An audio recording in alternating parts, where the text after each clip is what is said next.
ቢያስጨንቅም ነገር ለበጎ ነው ቢያስተክዝም ፍጻሜው መልካም ነው አሜን ይሁን አንተ የወሰንከው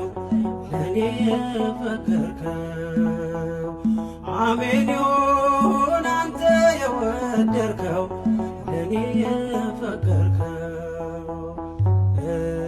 እኔ አላዝንም አንተ ያለኝ አልከፋም እኔ አላዝንም አንተ ያለኝ አልከፋም